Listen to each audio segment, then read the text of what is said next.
Ce jour-là, Montréal se réveille sous le soleil. Garou quitte la ville, direction l'héliport. C'est magnifique. Le chanteur nous emmène dans son repère secret du Québec. Et il est d'humeur joyeuse. C'est un peu le bordel. Grosse Garou. De temps en temps, Garou loue un hélicoptère pour partir en virée. Un tour de Montréal, hélicoptère, comme tout à mon recours, serait prêt au départ. Objectif, quitter la ville et s'enfoncer dans la forêt canadienne qui s'étend à perte de vue. Telle une immense couverture orange en cette saison, dorée par le soleil. Seulement à 10 minutes de Montréal, on voit déjà, bon, on appellera peut-être pas ça des montagnes, là, mais bon, il y a des petits monts avec les couleurs d'automne. C'est magnifique. Volé au-dessus de ce paysage incroyable, le chanteur espère pouvoir bientôt le faire sans pilote. C'est un de ses rêves. J'ai commencé mon cours de pilotage d'hélico parce que j'adore ça. Et c'est vrai que j'ai jamais eu le temps de continuer le cours, donc je me promets une pause à un moment où je vais vraiment faire une pause de 6 mois dans ma vie où je vais prendre mon cours d'hélico et je vais aller me balader, faire le tour du Québec en hélicoptère parce que c'est super facile à faire ici. Ça y est, on arrive. 30 minutes après notre départ, nous arrivons dans cette pourvoirie, une grande auberge complètement perdue au cœur de la forêt. À l'occasion de la sortie de son nouvel album, nous sommes allés à la rencontre de Garou, au Canada, là où il n'avait jamais emmené de caméra de télévision française. Le chanteur nous fait découvrir son Québec.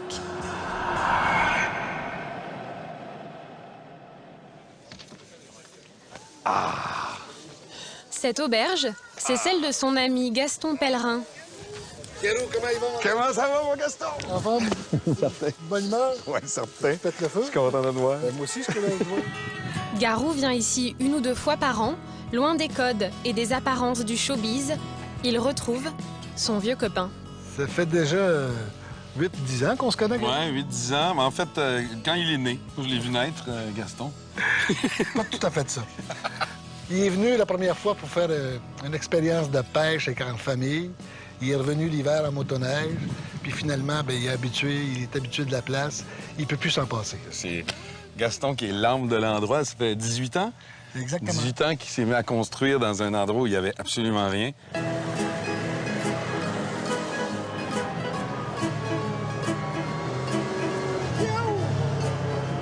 La propriété de Gaston s'étend sur 3500 hectares et comporte 12 lacs.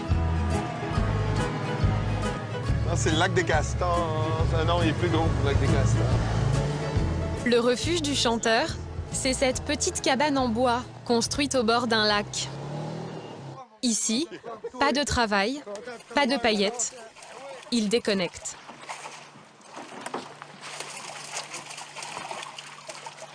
Le petit havre de paix, la petite cabane. Et là, il y a de la bonne truite à pêcher fraîche.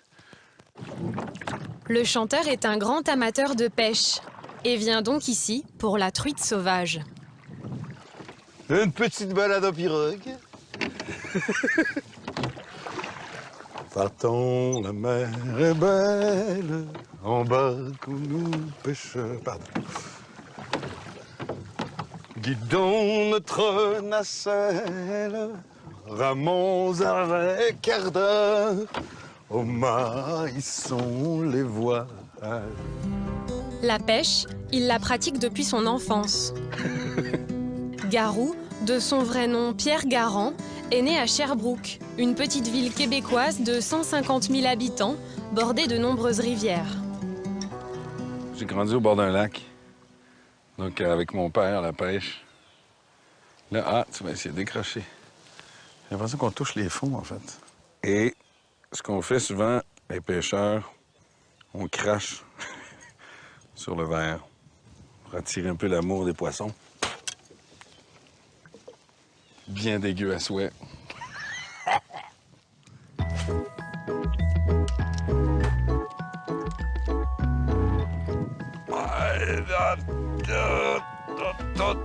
C'est une vraie, de vrai. Oula! Et si toi! Oula!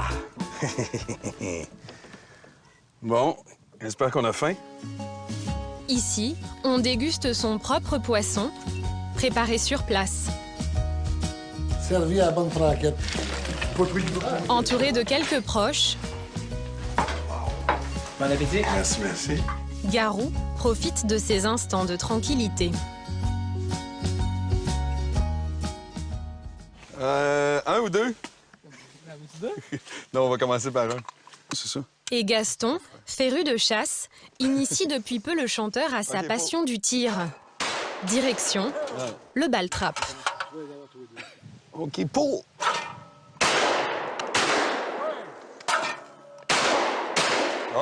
Le chanteur, pas très attiré par les canards et les oies de la forêt, s'entraîne sur des disques en argile. Vous entraînez souvent à faire ce genre de truc? Non, c'est la troisième fois, en fait. Ben, pour s'entraîner, pour les chasseurs, c'est sûr que c'est pas mal, mais c'est plus pour le plaisir, hein? C'est plus pour le plaisir de la chose. 30 minutes plus tard, il se retrouvera dans une toute autre ambiance. À 150 km de là, retour à Montréal. Un savoureux mélange entre les cultures québécoises et américaines. Des quartiers d'affaires bordés de buildings ultra modernes, mais aussi un coin plus ancien, le vieux Montréal.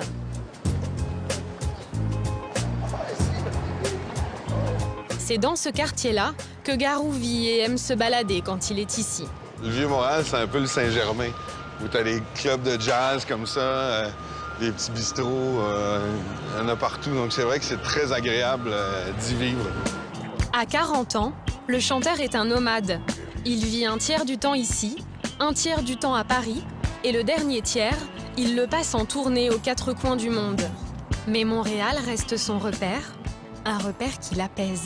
Quand je rentre de Paris, bon, déjà, le stress, c'est pas du tout le même.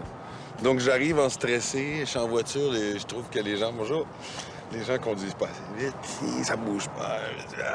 Puis là, ça m'énerve. Et là, j'ai cette prise de conscience de me dire, hey, oh, oh, oh. Reviens chez toi, là, où il n'y a pas de stress, on est relax. Souvent, je dis que Montréal, c'est un peu un mini New York sans le stress. Et quand il est ici, le chanteur répète dans ce studio. C'est là qu'il a en partie préparé son nouvel album « Au milieu de ma vie ». Des chansons très personnelles, axées sur ses origines et sa vie au Québec. À minuit, je buvais mon premier whisky avant de monter sur scène. Dans la fumée des cigarettes qui me montaient à la tête. Ce blues, un de ses nouveaux titres, est un clin d'œil à son passé, quand à l'âge de 20 ans, il jouait dans les bars du Québec. Le chanteur est toujours très attaché à ses racines, y compris à son accent. Là, ça a l'air de rien, mais je traduis ce que je pense pour vous parler. Parce que sinon, je parle de même, puis là, ça n'a pas de bon sens pantoute, comment vous poignez pas pantoute ce que je dis, tu sais. Je traduis un peu pour que la conversation soit audible et efficace, mais... mais je veux pas trop me dénaturer, donc je garde quand même mon accent. Ça a toujours été important pour moi. Et ces musiciens sont tous québécois. Donc là, au lieu de te faire un tree-four, mais tu vas me voir. Ça va être bien. Même culture, même référence. Les artistes du Québec forment un petit club. Garou est notamment très proche de Céline Dion, avec qui il a chanté en duo. C'est comme si j'avais pris la mer. J'ai sorti la grande voile et j'ai glissé sous le vent.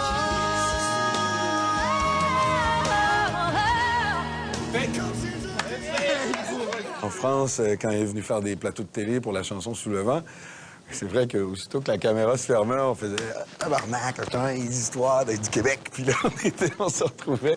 Ça faisait du bien, un bien énorme, bien fou, aux deux. Et quand la nuit tombe sur la ville, Garou se dirige vers son autre repère. Grand amateur de bonne bouffe, bon vivant, le chanteur a racheté avec deux associés cette auberge il y a quelques années. Une auberge datant de 1754, une des plus vieilles d'Amérique du Nord. Aujourd'hui complètement restaurée, elle est devenue un des endroits les plus prisés de la ville. Ici, c'est cuisine gastronomique et décoration pointue. Ici, on a la magnifique colonne vertébrale de baleine. Le vieil établissement est biscornu.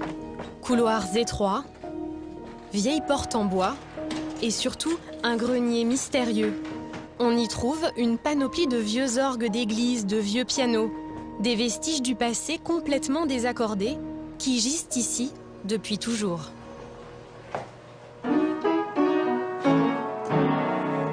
Ce grenier serait, selon la légende, habité par des fantômes.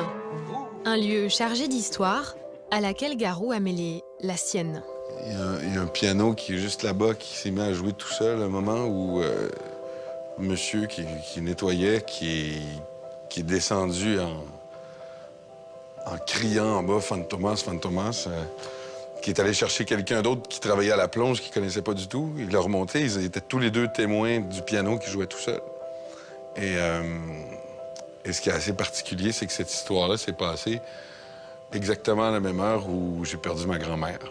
Ça renferme des choses assez particulières. On a bien des gens de paranormal même qui viennent ici, qui disent qu'il y a toutes sortes de choses un peu spéciales qui se passent, mais rien de dangereux.